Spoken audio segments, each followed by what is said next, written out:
ሰላም ናይ ክርስቶስ ቤተሰብ እንኳን ኣብዚ መንፈሳዊ ቻናል በሰላም መጻኹም ናይሎም ዓንቲ መደብና ኣብ መዓልታዊ ህይወትና ዓበይቲ ኃጢያታት ኢልና እንሓስቦም ወይ ድማ ኩሉ ግዜ ዝንገሩና ኣለው ሎም ዓንቲ ግን በአንጻሩ መብዛሕትኡ ሰብ ዘየስተውዕለሎም ከም ንእሽተይ ነገር ዝቆጽሮም ወይ ድማ ጺሙ ከም ጌጋ ዘይቆጽሮም ዝተራቀቁ ሕቡኣት ዝኾኑ ኃጢያታት ኣለው ለዚ ምስ ህይወትና እናዛመድና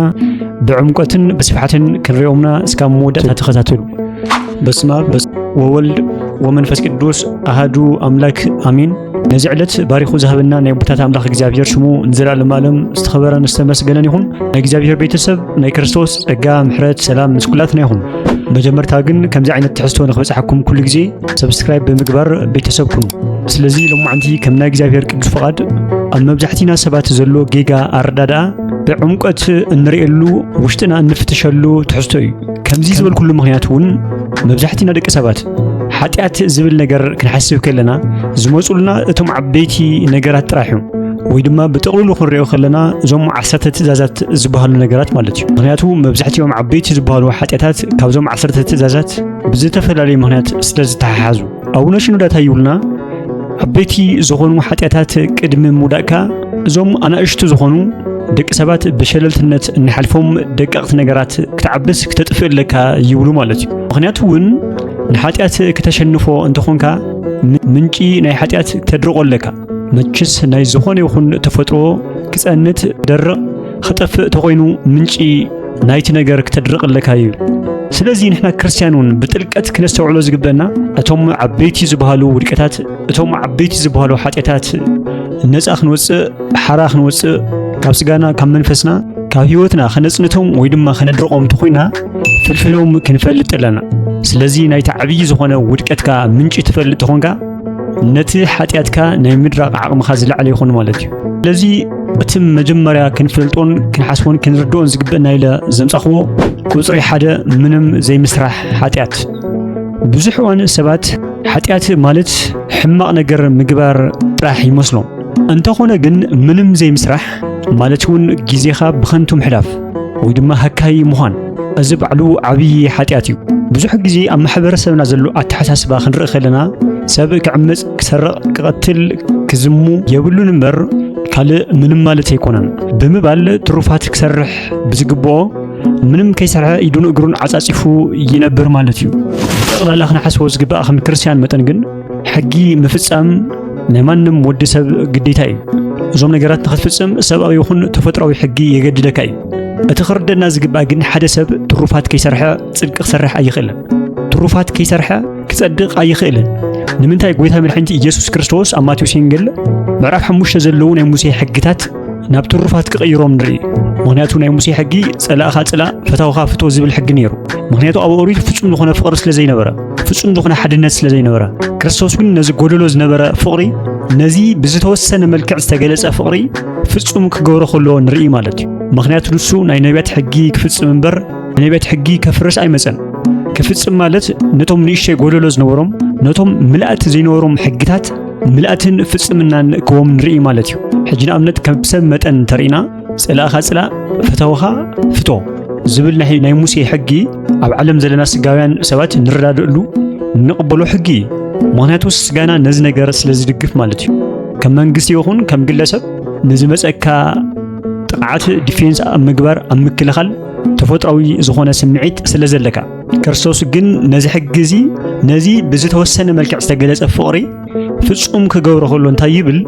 ፈታውኻ ምፍታውስ እንታይ ትርጉም ኣለዎ ፈሪሳውያንስ ከምኡ ገይሮም ዶ ኣይለውን ብሓቂ ኣነ ግን እብለኩም ኣለኹ ንጸላእትኹም ፍተው ንዝረግምኹም መርቑ ንዝሳድድኹም እውን ጸሊሎም እቲ ሓደ ገጽካ ዝጸፍዕካ መሊስካ እቲ ሓደ ገጽካ ሃቦ ብዝብል ምንም ጎደሎ ዘይብሉ ምንም ንቓዕ ብዘይብሉ ንኹሉ ሰብ ክነፍቅር ከም ዘለና ይነግረና ማለት እዩ ምኽንያቱ እውን ፍቕሪ ማለት እግዚአብሔር ማለት እዩ እግዚአብሔር ድማ ቅዱስ እዩ እግዚአብሔር ድማ ፍጹም እዩ ከምቲ ኣነ ፍጹም ዝኾንኩ ንስኻትኩም ፍጹማን ኩኑ ከም ዝብለና ናይ እግዚአብሔር ኩሎም ነገራት ፍጹማት እዮም መጨረሻ ድማ ክርስቶስ ንጸላእቱ እቲ ፍጹም ዝኾነ ፍቕሩ እቲ ፍጹም ዝኾነ ይቅርትኡ ከመይ ገይሩ ከም ዝገለጸልና ኣብ መስቀል ንርኢ ማለት እዩ ስለዚ ኣብዚ ምዕራፍ እዚ ዝገለጾም ኩሎም ናይ ሙሴ ሕግታት ከመይ ገይሩ ፍጹማን ከም ዝገበሮም ከመይ ገይሩ ትሩፋት ክንሰርሕ ከም ዘለና ከም ዘመላኽተና ክነስተውዕል ይግባእ ማለት እዩ ስለዚህ ገለ ሰባት ንሰባት ዓሚጽና ስለዘይ ንፈልጥ ሰሪቕና ስለዘይ ንፈልጥ ሓሲና ስለዘይ ንፈልጥ ቀቲልና ስለዘይ ንፈልጥ ጻድቃን ዝኾንና ጸደቕና ዝመስለና ሰባት ኣለና እዞም ነገራት ግን ካብ ማንም ሰብ ዝጽበዩ ማንም ሰብ ክገብሮም ግዴታ ዝኾኑ ሕግታቶም ማለት እዩ ተዘይ ኮይኑ መልስና ካብ ፈጣሪ ጥራሕ ዘይኮነስ ካብቲ ንብድሎ ዘለና ሰብ ይኹን ካብቲ ንሰባት ክሕሉ ዝተቋቆመ ሕጊ እውን ክነምልጥ ኣይንኽእልን ማለት እዩ ስለዚ ከም ክርስቲያን መጠን ክንርድኦ ዝግበአና ምንም ሓጢኣት ስለዘይ ስራሕና ጥራሕ ክንጸድቕ ኣይንኽእልን ንሕና ክንጸድቕ ንኽእል ግን ንሕና ዓስቢ ዋጋ ክንረክብ ንኽእል ግን ክስርሑ ዝግብኡ ነገራት ብምስራሕ ክንገብሮም ዝግበአና ነገራት ብምግባር ጥራሕ ክንጸድቕ ንኽእል ማለት እዩ ዘይምቕታል ዘይምሕሳው ዘይምስራቕ እዚኦም ግብርታት ክኾኑ ይኽእሉ እዚ ካብ ሃይማኖት ወፂኻ እውን ከም ሰብ መጠን ክትፍጽሞም ዘለውኻ ግዴታታት እዮም ክትነብር ትኾንካ ማለት እዩ ስራሕ ወይ ድማ ግብሪ ዝበሃሉ ግን ጾም ጸሎት ስግደት ኣምልኾት ምስጋና ፍቕሪ መልካምነት ደግነት እዚኦም ኩሎም ብፍጽምና ክንሰርሖም ከለና ካብቲ ተፈጥሮ ዝሃበትና ልክዕ ክንከድ ከለና ይትሩፋት ወይ ድማ ጽድቅ ክንሰርሕ ንኽእል በመጽሓፍ ቅዱስ ደረጃ ክንሪኦም ከለና እውን ናይ ሓላፍነት ጎደሎነት ወይ ድማ ሓላፍነት ዝተዋሃበካ ሓላፍነት ብኣግባብ ዘይምፍጻም ዝተዋሃበካ ሓላፍነት ምንም ዘይምስራሕ ዓብይ ግብዝነትን ሓጢኣትን ምዃኑ ክንርዳእ ይግበአና ማለት እዩ ትንቢት ኤርምያስ ምዕራፍ 48 ቁጽሪ 10 ግብሪ እግዚአብሔር በሃካይነት ዝገብር ሰብ ርጉም ይኹን ይብል እዚ ማለት ኣምላኽ ዝሃበና ዓቕሚ ኣምላኽ ዝሃበና ጥዕና ዕድመ ጸጋ ተጠቒምና ዘይምስራሕ መርገም የስዕብ ስለዚ ሓደ ሰብ ካብ እግዚአብሔር ዝተዋሃቦ ሓላፍነት ካብ ደቂ ሰባት ዝተዋሃቦ ሓላፍነት ተሸኪሙ ወላ ምንም ሕማቕ ይግበር ወላ ምንም ሕጊ ኣይጣሕስ ምንም ፍረኸፍር ተዘይኪሉ ምንም ለውጢ ውጽኢት ከምጽእ ተዘይኺሉ ዓብይ ዝኾነ ሓጢኣትን ውድቀትን ከም ዝኾነ ገንዘብ ይግባእ ማለት እዩ ስለዚ ኣብ ምድሪ ዘለና ደቂ ሰባት ድማ ሓላፍነት ዘይብሉ ሰብ የለን ሓደ ሰብ ሓላፍነት ምስ ስልጣን ስለነመሳስሉ እዩ ብእንግሊዝኛ እኳ ተሪእናሲ ስልጣን ፓወር እዩ ዝብሎ ሓላፍነት ካብ ምውፃእ ሓላፍነት ድማ ሪስፖንሲቢሊቲ ስለዚ ሪስፖንሲቢሊቲ ወይ ድማ ሓላፍነት ንኹላትና ኣለና እዩ ማለት እዩ ስለዚ ሓላፍነትና ሸለል ብምባል ሓላፍነትና ብምንዓቕ ወይ ድማ ብትኽኺት ሱቕ ኢልና ኢድናን እግርናን ኣሳሲርና ንውዕል ተኾይና ዋላ ምንም ኣይንሕመ ዋላ ኣብ ዝሙት ኣይንውደቕ ዋላ ኣይንሓሱ ዋላ ኣይንቕተል ኣብ ሓጢኣት ከም ዘለና ክንሓስብን ክንርዳእን ይግባእ ናይ ያዕቆብ መልእኽቲ ምዕራፍ 4 ቁጽሪ 17 እንታይ ይብለና እምበኣርከ ሰናይ ምግባር ፈሊጡ ዘይገብሮ ንዕኡ ሓጢኣት ይብለና ስለዚ ስራሕ ክትሰርሕ እንዳኽኣልካ ንቤተሰብካን ንነፍስኻን ክትሕግዝ እንዳኽኣልካ ሱቕ ምባል ሓጢኣት ከም ዝኾነ ክንርዳእ ይግባአና ነዚ ነገር ብዝበለጸ ኸብራህርህልና ዝኽእል ማቴዎስ ወንጌል ምዕራፍ 25 ካብ ቁጽሪ 26 እስካብ 30 ዘሎ ናይ ክርስቶስ ምሳሌ ብዛዕባ መኽሊት ዝናገር ማለት እዩ ነቲ ሓደ 5 ነቲ ሓደ 2 ነቲ ሓደ ድማ ሓደ መኽሊት ከም ዝሃቦ ይነግረና ስለዚ እቲ በዓል 5 መኽሊትን እቲ በዓል 2 መኽሊትን እቲ ዝተውሃቦ መኽሊት ወሲዶም ይኩን ነገዛኦም ኣቕሚጦሞ ካብዚ ክንርዳእ ዝግበአና ናይ ክርስቶስ ቤተሰብ ንዕቃብ ጽድቂ ከም ዘይኾነ ንርዳእ ካብዚ ታሪኽ ንምሃር ሱቕ ዘይምባል እዩ ንዝተዋሃበካ ነገር ምርባሕ ንዝተዋሃበካ ጸጋ ምውሳኽ ተዘይ ኮይኑ ዝበዓል 5 ዝበዓል 2 ሒዞሞ ገዛኦም ኮፍ ተዝብሉኮ ካብ መርገም ኣይመምለጡን ነይሮም ስለዚ ነቲ ዝተዋሃቦ መኽሊት ዕፅፊ ብምስራሕ በረከት ኣብ ልዕሊ በረከት ጸጋ ኣብ ልዕሊ ጸጋ ከመይ ከም ዝረኽቡ ንርዳእ ማለት እዩ እቲ በዓል ሓደ መኽሊት ግን እቲ ሓንቲ መኽሊት ከየጥፋእ ከመይ ገይሩ ከም ዝዓቀባ ንሪእና ከይጠፍኦስ ኣብ መሬት ይቐቢርዋ ምንም ዘይምስራሕ ጸጋኻ መኽሊትካ ከመይ ምቕባር ከም ዝኾነ ካብዚ ክንምሃር ይግበአና ዝገርመኩም ዓንቶ ዘብራህርዎ ዝነበርኩ ነገር ዝሙት ምቕታል ካሊእ ንሰባት ምዕማፅ ምብዳል መኽሊትካ ቀቢርካ ምምላስ ዘይኮነስ ጠቕሊልካ ዝተዋሃበካ መኽሊት ጸጋ ገንዘብ ምጥፋእ እዩ እዚ ባርያ እዚ ክንሪኦ ከለና እኮ ታስተዋሃበቶ ጸጋ መኽሊት እኮ ይጥፋእ መቸስ ሓደ ሰብ ንብረት ክበካ ከሎ ብእሙንነት እቲ ንብረት እሱ ናብ በዓል ዋንኡ ምምላስ ኣብዚ ሕጂ ዘለናዮ ዘመን ጽድቂ ክኾን ይኽእል እዩ ጽድቂ ክመስለና ይኽእል እዩ ናይ ሰብ ንብረት ዘይምዝራፍ ናይ ሰብ ንብረት ዘይምጥፋእ ግን ጽድቂ ይኮነን እዛ ክንፈልጦ ዝግበአና ግዴታ እዩ ነዚ ባርያ እዚ ሓጢኣት ዝኾኖ ነዛ ዝተዋሃበቶ መኽሊት ዘጥፍኣ ዘይኮነስ ብታ መኽሊት ንሳ ክሰርሕ ስለ ዘይከኣለ ትሩፋት ጽድቂ ምግባር ክውስኽ ስለ ዘይከኣለ ስለዚ ኣብቲ ግዜ ምስ ኣኸለ ምንም ፍረ ከየፍረየ ናብ ጎይትኡ ክመልሳ ከሎ ንርኢ ማለት እዩ ስለዚ ንሕና ድማ ዝተዋሃበና ግዜ ዝተዋሃበና ጥዕና ዝተዋሃበና ዕድመ ዝተዋሃበና ኣእምሮ እዚኦም ኩሎም ጸጋታት ናይ ኣምላኽ እዮም እዚኦም ኩሎም ናይ ኣምላኽ ውህብቶታት እዮም ምሳና ስለ ዘለዉ ዘይክንፈልጦም ንኽእል መብዛሕትኡ ግዜ ናይ ሰብ ተፈጥሮ ናይ ሓደ ነገር ክባርነት ናይ ሓደ ነገር ክቡርነት ካባና ክፍለ ከሎ ስለ ዝርደና ጥራሕ እዩ ስለዚ ጥዕንኦም ግዜኦም ዕድመኦም ብኣግባብ ተጠቒሞም ትሩፋት ሰሪሖም ጽድቅ ሰሪሖም ኣብቲ ግዜ ምትኣኽል ናብ ጎይቶኦም ዝተመለሱ ናብ ጎይቶኦም ዝመጹ ሰባት እቲ ዝተዋህቦም ናይ ምድሪ ጸጋታት ብደንብ ገይሮም ስለ ዝተጠቐሙሉን ስለ ዘፍረዩሉን እቲ መወዳእታ ዘይብሉ ጸጋ እቲ መወዳእታ ዘይብሉ ሃፍቲ ኣብቲ ዘለኣለማዊ ዝኾነ ናይ ንጉስ መንግስቲ ክነብሩ ክኢሎም ማለት እዩ። ምክንያቱ እውን ንዘለዎ ይወሰኹ እዩ ዝብል ነቲ ምንም ዘይሰርሐ ነቲ ምንም ነታ ዝተዋህበቶ ጸጋ ክስራሕላ ከፍረይላ ዘይከኣለ ሰብ ግን ዘለዎ ተሓዲጉ ናበይ ከም ሰደርቤ ንርዳእ ማለት እዩ። ስለዚ ክቡራት ናይ ክርስቶስ ቤተሰብ ንሰባት ስለ ዘይበደልና ንጸድቕ ዝመስለና ስለ ዘይሓሰና ስለ ዘይሰረቕና ስለ ዘይዘምና ጥራሕ ንጸድቕ ዝመስለና ሰባት ተላዒላ ክሰርሕ ተላዒልና ክንጸድቕ ተዘይኪልና ብስጋ ይኹን ብነፍሲ ጥፋት ከም ነምጽእ ዘለና ክንሓስብ ይግበአና ማለት እዩ። ብመሰረቱ ሓደ ክርስቲያን ክርድኦ ዘለዎ ሰይጣን ንደቂ ሰባት ከውድቐሉ ዝደሊ ኩነታት ኣጋጣሚ ሰብ ኢዱን እግሩን ኣሳሲሩ ኮፍ ኢሉ ክውዕል ከሎ እዩ። እንታይ ዝብል ናይ ኣማርኛ ምስሊ ኣሎ ስራያጣ መነኩሴ ቆቡን ቀዶ ይሰፋል። ናይ ጸሎቱን ናይ ኣምልኾቱን ግዜ ክውድቕ ከሎ ቀጥታ ናብ ስራሕ እዩ ዝኣቱ ናይ ገዳማውያን ኣቦታት። ምክንያቱ ኩሉ ግዜ ናይ ሓጢኣት ምንጭ እንታይ እዩ? ምሕሳብ እዩ፣ ኣእምሮ እዩ። መቸስ ዘለናዮ ህይወት ኣይጠፍአና። ሰባት ኮፍ ክንብል ከለና ዕረፍቲ ክነብዝሕ ከለና ኣብ ኣእምሮና ክንደይ ጽቡቕን ሕማቕን ሓሳባት እንዳፈጠርና ንውዕል። ስለዚ ኩላትና ናይ ሓጢኣት ምንጭ ክነድረቕቲ ኮይና ናይ ሓጢኣት ኣፍ ደገ ክንዓጽቱ ኮይና ብስጋ ይኹን ብነፍሲ ስራሕ ክንሰርሕ ኣለና ማለት እዩ። ስለዚ ካብዚ እንታይ ንርዳእ ምንም ዘይምስራሕ ዓብይ ሓጢኣት ከም ዝኾነ ማለት እዩ። ብሳይኮሎጂ እውን ክንሪኦ ከለና ብስነ ልቦና ሓካይ ሰብ ንባዕሉ ጥራሕ ዘይኾነስ ንቤተሰቡን ንማሕበረሰቡን ጾር ሸኽሚ ዝኸውን ምክንያቱ ስራሕ ዘይምስራሕ ንስራሕን ንምዕባልን ስለ ዝዓግት ከምዚ ዓይነት ሰብ ክበዝሕ ከሎ ድማ እቲ ማሕበረሰብ ናብ ድኽነትን ናብ ልመናን ናብ ጽግዕተኝነትን ንኽድፋእ ይገብር ማለት እዩ። ስለዚ ስራሕ ምስራሕ ናይ ግልና መግለጺ ክኸውን ይግባእ። ስራሕ ምስራሕ ናይ ቤተሰብና መግለጺ ክኸውን ይግባእ። ስራሕ ምስራሕ ናይ ማሕበረሰብና መግለጺ ክኸውን ይግባእ። ስራሕ ምስራሕ ናይ ሃይማኖትና መግለጺ ክኸውን ይግባእ ማለት እዩ። ካልኣይ ድማ ክነስተውዕሎ ዝግበአና ብጽቡቕ ሽም ዝተሸፈነ ትዕቢት ወይ ድማ መንፈሳዊ ትዕቢት ከም ሓደ ክርስቲያን ጽቡቕ ስለ ሰርሕና ስለ ዝጾምና ስለ ዝመጽወትና ወይ ድማ ናብ ቤተ ክርስቲያን ስለ ዝተመላለስና ጥራሕ ካብ ካልኦት ሰባት ከም ዝበልጽ ጌርና ክንሓስብ ከለና እዩ። ስለዚ እዚ ዓይነት ምንጭ ሓጢኣት ድማ ናብ እንታይ ይወስደና? ናብ መንፈሳዊ ትዕቢት ዝተባህለ ረቂቕ ናይ ዲያብሎስ መስርሕ ማለት እዩ። መጽሓፈ ምሳሌ ምዕራፍ 16 ቁጥሪ 18 እንታይ ይብል? ትዕቢት ንጥፍኣት ምዕባይ መንፈስ ድማ ንውድቀት ይቕድም። ስለዚ ኣብ ቤተ ክርስቲያን ንመላለስ ሰባት ኣብ ናይ ሃይማኖት መንገዲ ጉዕዞ ዘለና ሰባት ክነስዕሉ ዝግበአና ሓደ ሰብ ኣብ ቤተ ክርስቲያን ስለ ዘሎ ጥራሕ ካብቲ ኣብ ቤተ ክርስቲያን ዘየለ ሰብ ብደንብ ገይሩ ይበልጽ።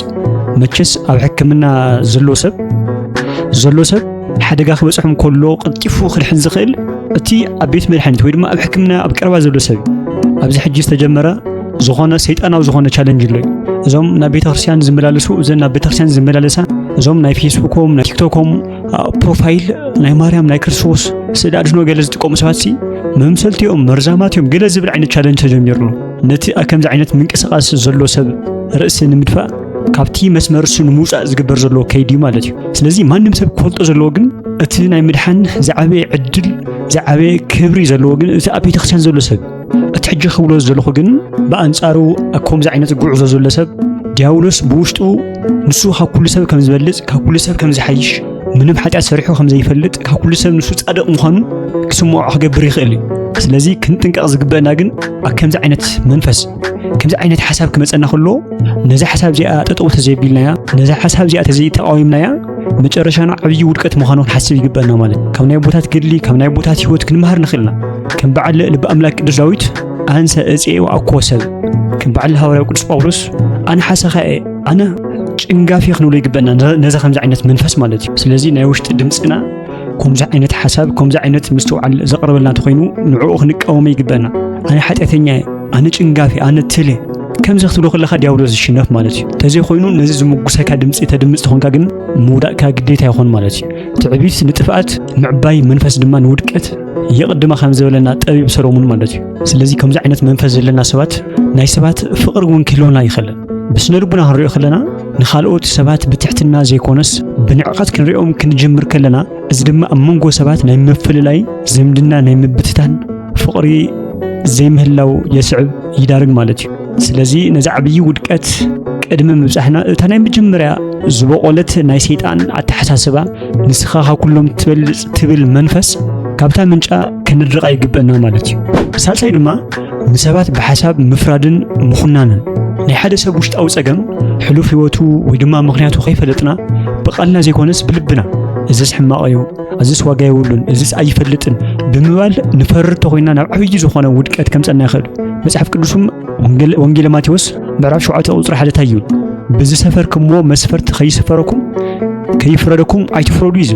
ስለዚ ከም ክርስቲያን ካባና ዝጽበእ ንሓደ ዝደኸመ ሰብ ምብርትታዕ፣ ንሓደ ዝወደቐ ሰብ ምልዓል፣ ንሓደ ስነ ልቦናኡ ዝተጎድአ ሰብ ብምኽሪ ሕውየት ምሃብ፣ ንሓደ ኣብ ዓብዪ ፈተና ዝኣተወ ሰብ ብጸሎት ብምሕሳብ ክንጓዓዝ ይግበአና ከም ክርስቲያን መጠን ማለት ብዙሕ ግዜ ብዛዕባ ፍርዲ ክላዕል ከሎ ኣብ ማሕበረሰብና ሚስ ዝኾነ አንደርስታንዲንግ ኣሎ፣ ዝተሰሓሓተ መረዳእታ ኣሎ።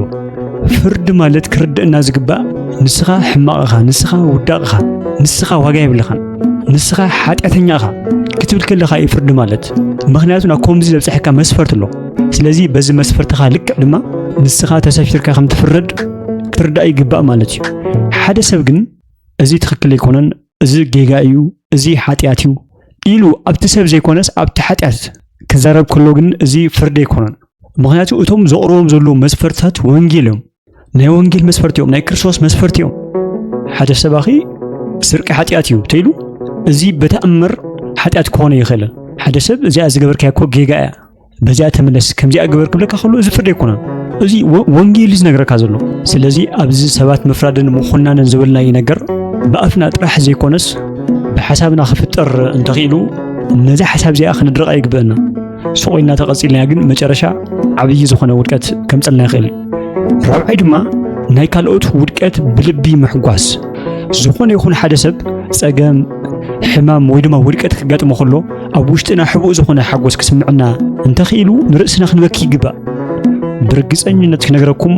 ኣብ ምንም ደረጃ ክንበፅሕ ንኽእል። ማንነትና ሰብነትና ብዲያብሎስ ተመንጢሉ ከም ዘሎ ክረድአና ይግባእ።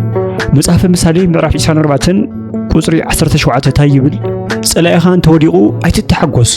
እንተ ተሰናኸለ እውን ልብኻ ኣይተሓጎስ ይብል። ከምቲ ክርስቶስ ዝበሎ ኣነ የዋሄ ብልበይ እውን ትሑቴ ይብል። ስለዚ የዋሃን ደንገጽቲ ክንኮን ይግበአና። ድንጋጼ ርህራሄ ዘይብሉ ዲያብሎስ ጥራሕ እዩ። እቲ ዝገርም እኮ እቲ ሰብ ወዲቑ ኣብ ህይወትና ዝውስኽ ዋላ ሓንቲ ነገር እኮ የለን። ስለዚ ከምዚ ዓይነት ኣእምሮ ከምዚ ዓይነት ስነ ልቦና ዘለና ሰባት ብሓቂ ናይ ክርስቶስ ቤተሰብ ከምዚ ዓይነት ልቢ ተሃሊና ስዋኤ ብምእታይ ክንበኪ ይግበአና ንርእስና ማለት እዩ፣ ነቲ ሰብ ዘይኮነ። ምክንያቱ እግዚኣብሔር ናይ መዋቲ ሞት ኣይደልን። ንሕና ግን ናይ መዋቲ ሞት ናይ ወዳቂ ውድቀት ንሕጎስን ደስ ዝብለና ተኾይኑ ግን ምስ ዲያብሎስ ብግብሪ ማዕረ ኮይና ኣለና ማለት እዩ። ብስነ ልቦና ክረአ ከሎ እዚ ነገር እዚ ናይ ቅንዕን ናይ ስነ ልቦና ሕማምን ውፅኢትን እዩ። ንማሕበራዊ ምትሕግጋዝን ፍቕርን ዘዕኑ ሓደገኛ ዝኾነ ባህሪ እዩ ማለት እዩ። ስለዚ ናይ ክርስቶስ ቤተሰብ እግዚአብሔር ከይዕዘበና ልብና ማንም ይፍትሾን ብዚካ እግዚአብሔር ብልብና እናተሓጎስና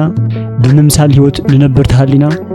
ጥፋእትና ኣብ ቀረባ ምዃኑ ክንሓስብ ይግበአና። ስለዚ እዚ ከምዚ ዓይነት ኣተሓሳስባ ከምሰብ መጠን ክመፀኒ የብሉን ክንብል ዘይኮነስ ከምኡ ክንብል ዓቕሚ የብልና። ስለዚ ከምዚ ዓይነት ሓሳብ ክፍጠር ከሎ ኣብ ኣእምሮና ኣብ ልቦናና ተገዲስና ካብ ምንጫ ክንጥፋእን ክነድረቃን ይግበአና ማለት እዩ። ምንጪ ዝብል ዘለኹ ኣነ ወይ ድማ ፍልፍል ዝብል ዘለኹ ዝኾነ ነገር ክጠፍእ ተኾይኑ ፍልፍሉ ክጠፍእ እንተኽኢሉ ጥራሕ እዩ። ስለዚ ብሓጢአት ክንወድቕ ዘይንደሊ ተኾይና ናይ ሓጢአት ፍልፍላት ክነድርቆም ይግበአና ማለት እዩ። እቲ ካልእ ድማ ንጽቡቕ ነገር ርኢኻ ከም ዘይረኣኻ ምሕላፍ። ሓደ ሰብ ክብደል ወይ ድማ ክጉዳእ ከሎ ንምሕጋዝ ዓቕሚ እንዳሃለውና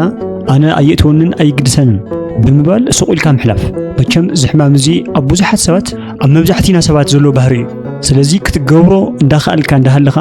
ኣየእትወንን እንታይ ገደሰኒ ኢልካ ትሕልፍ ትኾንካ ዓብዪ ሓጢአት ምዃኑ ክርድአና ይግባእ። መጽሓፈ ምሳሌ ምዕራፍ 3 ቁጽሪ 27 ንእትገብረሉ ሰብ ሰናይ ካብ ምግባር ኣይትከላእ፣ ኣብ ኢድካ ዓቕሚ እንተሃሊካ ይብል። እዚ ምግባር ዝበሃል ነገር በዚ ኢልና ኣይንደርቶ። ነዚ ቀንዲ ጠንቂ ክኸውን ዝኽእል ድማ ርእስኻ ምፍታው እዩ። ርእሱ ዝፈቱ ሰብ ንዕኡ ምንም ኣይጉደሎ፣ ንዕኡ ምንም ኣይኽፋእ እዩ እምበር ዓለም ኩሉ ተጠፍአ ንዕኡ ምንም ኣይኮነን። እንታይ ዝበሃል ምስሊ ኣሎ? ኣድግስ ምስ ሞተት ብድሕሪ ዳንደር ይትቁር ዝብል ባህል ኣሎ። ነዚ ዓብዪ ሕማም እዚ ምንጪ ዝኾነ ግቡእ ዘይኾነ ርእስኻ ምፍታው ዘምጽኦ ባህሪ እዩ። በቸስ ኣብ ዝኾነ መንገዲ ድሓደፍና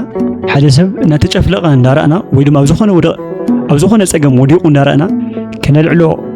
ክንሕግዞ ክንተዓርቆ እናኽኣልና ስቑኢልና ንሓልፍቲ ኮይና ካብቶም ቀተልቲ ኣይንእስ ናትና ስራሕ ማለት እዩ ኣብ ጎረቤትና ዘሎ ሰብ ብጥሜት እንዳሞተ በታ ንሕና ንህቦ ንእሽተይ ቁራስ ህይወት ክረክብ እንዳኽኣለ ስቑኢልና ተሪእናዮ ዓብዪ ጌጋን ዓብዪ ጥፋእትን ከም ዝኾነ ክንርዳእ ክንኣምን ይግባእ ከም ክርስቲያን እዚ ዓይነት ባህሪ ኣብ ማሕበረሰብ ክበዝሕ ክዓቢ ከሎ ናይ ስስዑነትን ናይ ዘይምስምዕማዕን መንፈስ ይዘርእ ስለዚ እንታይ ገደሰኒ ዝብል ዓይነት መንፈስ ዘለና ሰባት እዚ መንፈስ እዚ ባህሪ እዚ ትክክል ከም ዘይኮነ ተረዲና ነዚ ሓሳብ እዚ ነዚ ምንጭ እዚ ክነድርቆ ይግባእና ስለዚ ናይ ክርስቶስ ቤተሰብ ብጠቕላላ ክንሪኦም ከለና ምንም ዘይምስራሕ ባዕሉ ሓጢኣት ከም ዝኾነ ተረዲና ብእምነትን ብጽንዓትን ክንሰርሕ ይግባእና ከምኡ ድማ መዓልታዊ ቅድሚ ምድቃስና ሎሚ መዓልተይ እዋነይ በኸመይ ሕሊፈዮ ኣብ ልበይ ንመን ፈሪደ ኢልና ንነብስና ክንሓትት ይግባእና ከምኡ ድማ ካብ ካልኦት ሰባት ንበልፅ ኮይኑ ተሰሚዕና ከይደንጎና ብትሕትና ናብ ኣምላኽ ክንምለስ ይግባእና ስለዚ ክቡራን ክርስቶሳውያን ናይ ሎሙዓንቲ ትሕዝቶ ነዚ ይመስል ነይሩ ዝመኸረና ዝመሃረና ናይ ቦታት ኣምላኽ እግዚአብሔር ሽሙ ዘላለም ዓለም ዝተኸበረን ዝተመስገነን ይኹን ናብ ኩሉ ንኽበፅሕ ላይክ ሼር ግበርዎ ከምዚኦም ዝበሉ ትሕዝቶታት ኩሉ ግዜ ንኽበፅሕኹም ሰብስክራይብ ብምግባር ቤተሰብ ኩኑ ናይ ጎይታ መድሓኒት ኢየሱስ ክርስቶስ ጸጋን ምሕረትን ሰላምን ምስ ኩላትና ይኹን ሰላም